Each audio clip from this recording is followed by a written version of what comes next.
Selain Gunung Gede dan Gunung Pangrango, ada satu gunung misterius yang jarang orang ketahui. Padahal dulu sangat terkenal di bagian utara Cianjur. Namanya Onpaitberg. Belum pernah dengar? Onpaitberg ini adalah sebutan lain untuk sebuah gunung atau lebih tepatnya disebut bukit. Julukan tersebut berasal dari bahasa Belanda. Ontbijt artinya sarapan dan berg artinya gunung. Jadi, secara harfiah ia disebut gunung sarapan. Dulu, semasa zaman kolonial, Cianjur bagian utara sudah menjadi destinasi wisata populer. Onpaitberg adalah salah satunya. Tempat ini menjadi terkenal ketika salah seorang mantan gubernur jenderal Hindia Belanda kerap berkunjung dan sarapan di sana. Dari situlah muncul sebutan lain, Breakfast Hill atau Bukit Sarapan.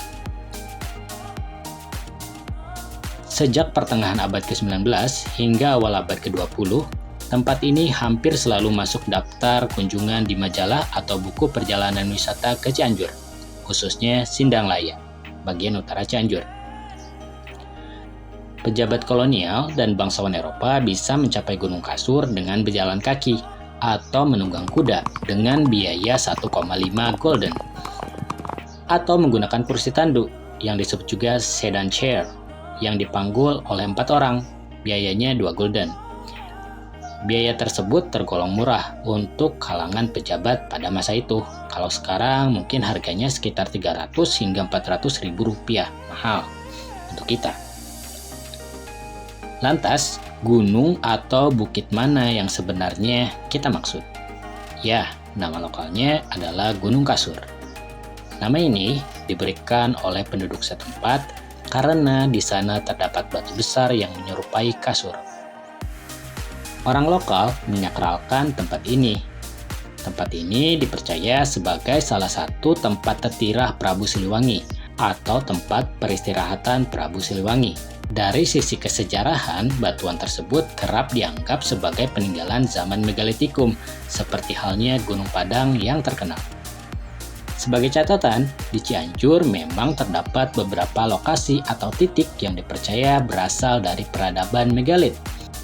Antara lain situs Gunung Padang, situs Lemaduhur, Pasir Manggu, Pasir Gada di Sukanegara, kemudian situs megalitik Putra Pinggan di Ciranjang, Bukit Tangtu di Cikulon, Pasir Pogor di Mande, dan situs Gunung Kasur yang sedang kita bahas ini. Ternyata Gunung Kasur ini begitu spesial, baik dari segi wisata, sejarah, ataupun mitologi yang berkembang di masyarakat. Dataran tinggi ini merupakan rangkaian morfologis yang membentang sepanjang Desa Cipendawa, Desa Gadog, dan Desa Cibodas. Jurang-jurang di kedua sisinya menghadirkan pemandangan yang menakjubkan. Bayangkan, sekelas gubernur jenderal atau kalau zaman sekarang sekelas Jokowi, punya hobi sarapan di sini sambil menikmati boterham atau sandwich. Ia memandangi desa-desa yang tersembunyi di balik rimbunnya pepohonan di bawah kaki bukit. Sawah terbentang sejauh mata memandang. Di sisi lain, Gunung Gede dan Gunung Pangrango menjulang tinggi yang menambah kesan keindahan di sana.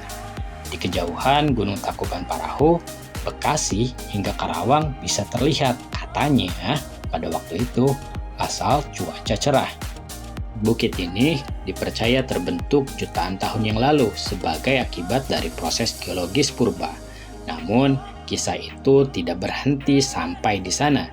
Sebab sayangnya gunung ini kini telah berubah fungsi menjadi perkebunan. Pengunjung tidak lagi bisa berwisata ke sana. Ada pengecualian, kata seorang satpam yang berjaga di sana, jika kita bilang mau berziarah. Tentu itu juga aksesnya sangat terbatas. Sungguh disayangkan, tempat yang syarat sejarah dan juga keindahan alam kini berganti fungsi menjadi kebun. Warga tampaknya merugi banyak. Mula-mula, warga kehilangan identitas sejarahnya. Kini, warga juga berpotensi kehilangan ketenangan. Lereng-lereng curam yang ditanami kebun alpukat bukan tidak mungkin membawa petaka lingkungan di kemudian hari. Selain risiko longsor, sumber-sumber air pegunungan yang dulu subur pun kini mulai terancam hilang.